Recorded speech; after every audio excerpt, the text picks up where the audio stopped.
আচ্ছা, তোমার পাড়ায় যারা ঢাক বাজায় পুজোর পর তারা কোথায় যায়?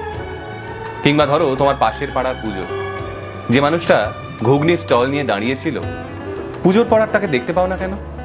এই প্রশ্নগুলো কখনো মাথায় এসেছে? জানলে অবাক হয়ে যাবে।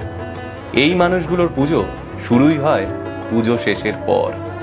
আমরা যখন অফিস যাওয়া শুরু করি, এই মানুষগুলো বাড়ি ফেরে। বাড়ি ফেরার সময় এরা বাবা মা সন্তান বউয়ের জন্য নতুন জামা কাপড় কেনে। এদের বাড়ির লোকজনেরা এদের জন্য অপেক্ষা করে পুজো শেষের পর একটু ভালো মন্দ খেতে পাবে বলে, একটু ভালো জামা কাপড় পরতে পারবে বলে। জীবনটা কি অদ্ভুত, তাই না? আমরা যখন উৎসবের আনন্দে মেতে উঠি, তখন এই মানুষগুলো নিজের পরিবার পরিজনকে ছেড়ে পড়ে থাকে দূরের শহরে।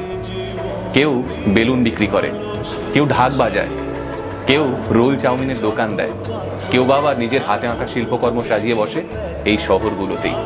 আর শুধু এই মানুষগুলোই কেন, যারা রাস্তায় দাঁড়িয়ে ট্রাফিক সামলান, যারা হাসপাতালে অসুস্থ মানুষগুলোর যত্ন নেন, যারা রেস্টুরেন্টে আমাদের খাবার পরিবেশন করেন, তাদের পরিবারের লোকজন অপেক্ষা করেন পুজো শেষ হওয়ার।